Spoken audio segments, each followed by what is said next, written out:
Morning, friends. Lance Klessig, it's spring. Take a deep listen here. Besides me cracking through the ice, but beautiful morning here, Sunday here, and here's Talia. We're out here today building roads. You see it? We're building roads, not only with the hay and the oatlage here, I should say, but with those goats.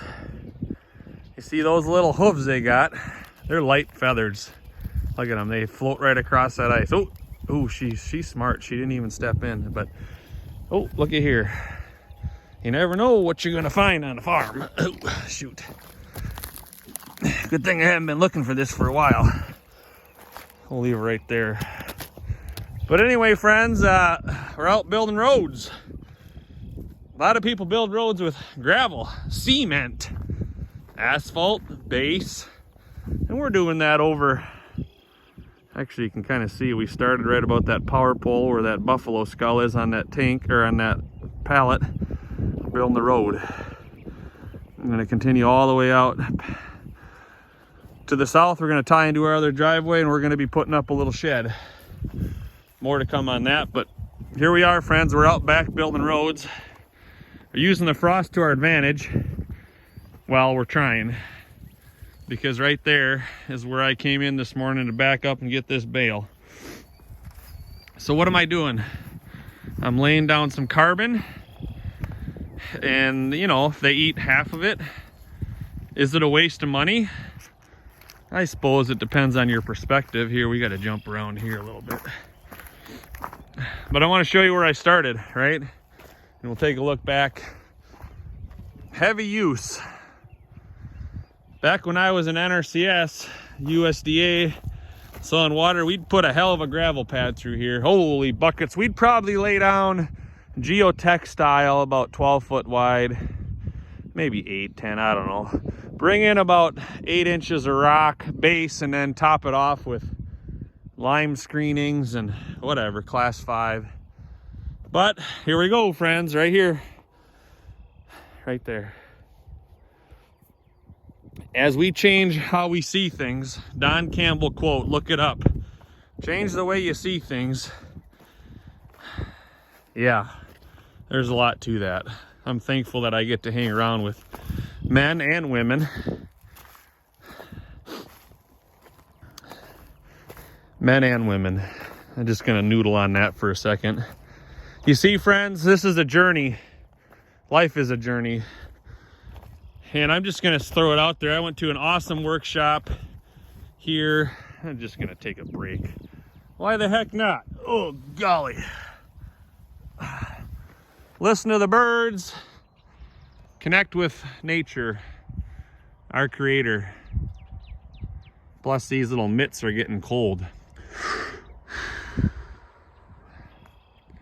You see, friends, I went to an excellent workshop last week, Thursday, up in Red Wing, Minnesota, put on by the Land Stewardship Project. And I was wound tight, because that's what happens when you get going too fast in too many directions. You guys hearing the birds? Oh, look at there. That looks like a cardinal in the brush fence line here. Anyway, friends, I got to ride back with some dear friends, some new friends, but dear friends, Jordan and Rochelle Meyer. They're at Wholesome Family Farms, about 45 minutes from me. I figure an hour if you go to their South Farm, the dairy where they sell raw milk. But you see, they're dear friends. Jordan's one of my best friends and best friend. And they were very kind to me. They listened, and they spoke into my life. The other thing I want you to notice is Rochelle Meyer. Boy, I got a lot of respect for that woman. 5 kids, 1 on the way there, and running a dairy with her husband and her father-in-law. And probably one of the most things that I respect about her most is she's a farm coach. And you see this right here?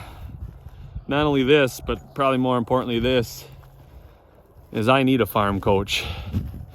And I'm gonna tell you right now, you need a farm coach. See, us farmers, we just know how to produce. Holy buckets, look at this here. We know how to make this grow. That's oatlage. That's oatlage. We know how to make this grow, or we try. I try. And yet when it comes to marketing, boy, oh boy, I'm trying to shift. I'm trying to pivot from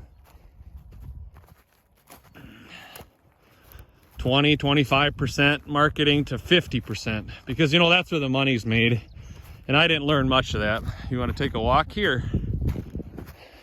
We're going to take a walk over to meet our new little enterprise. Picked up the horse yesterday at an auction, Amish auction, and I was going there to buy a mare, bred mare. Well, she turned out she wasn't bred. She's open, and I wasn't going to bid more than X amount, and it went higher than that, and I just watched it go. Another $800. That mare brought $2,750. Do the math backwards, you can figure out what my math is, or my bid was. Top bid. Somebody needed to have her more than I did, and that's okay, because I got other options in the back pocket. Wife and I took a date. We went and looked at a couple other horses, ponies. All right, here we are. We're coming around the corner. Here's the windbreak. I don't know if you want to check that out. My hands are getting frosty. There he is. Here you see him. So anyway, this guy's son came up, little mini stud. I forget what he went for, but he was out of my price range, and they couldn't get a bid on this guy here. He's 14 years old. Oh, he's a proven breeder, all right. We haven't got a name for him yet, but you see that little feller? Hey, little buddy. Hey, little buddy, he's a Welch. Hey, friend, come here. There we are. How you doing this morning, bud? Got kicked this morning by the other horses that came to greet him. You know, they got a pecking order. Here's another girl. Hey, Tal. Hey, Talia. So anyway, back to the Welch pony. A little spirited son of a gun here, but he's small. I can hold on to him, at least I hope. You see this ring here? The wife right now is in Texas. She's got a degree in psychology. She's got a big heart for people, as do I. That's why I was a pastor for a while, you know.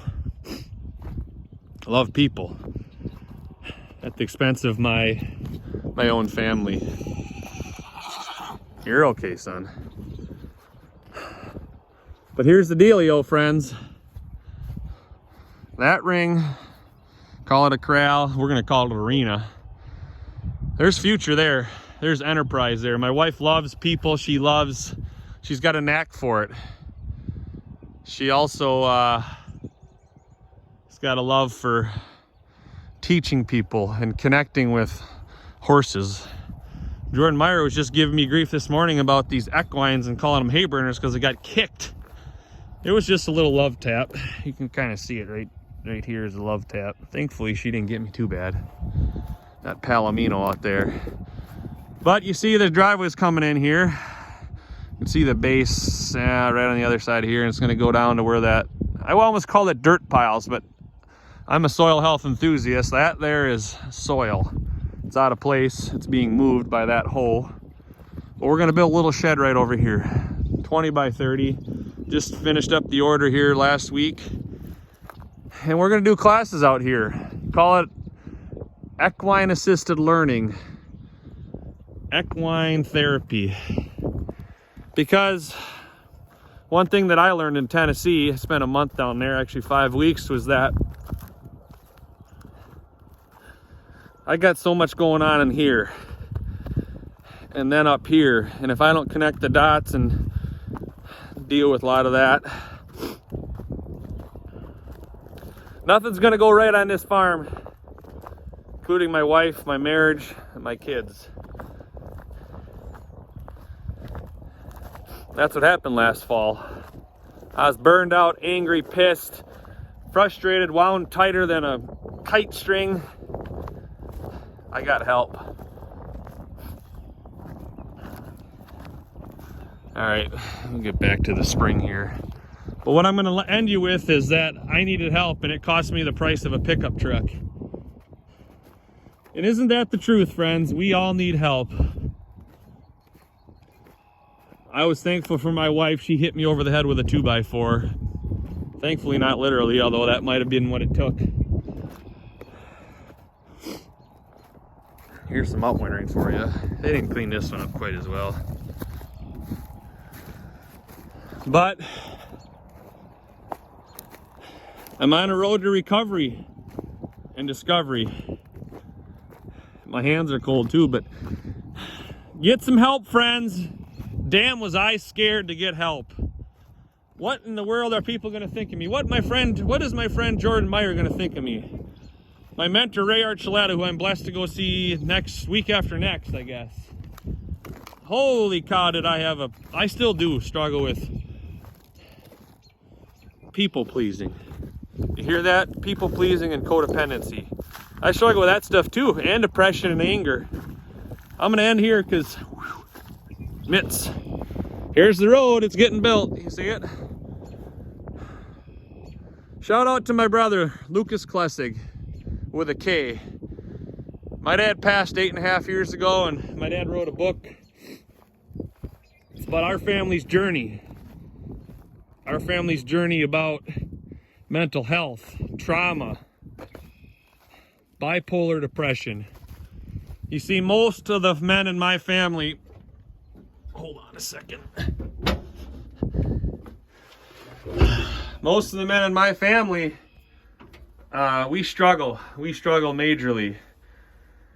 My brother, he got healthier and he got that book. My dad wrote that, I think, about a year or two before he passed at age 69 from a rare disease called CJD. Think of it as mad cow or chronic wasting like you find in deer. That book is out, friends. It's on Amazon.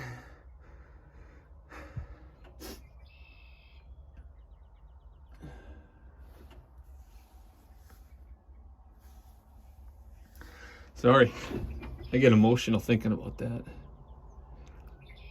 It's on Amazon, friends. Check it out. Check it out. Give us a review. Buy the book. Maybe not for you, but somebody else. I don't know. With that, time to sign off and go check on the kids and that horse over there. Appreciate you, friends, for following the channel here. Have a beautiful Sunday.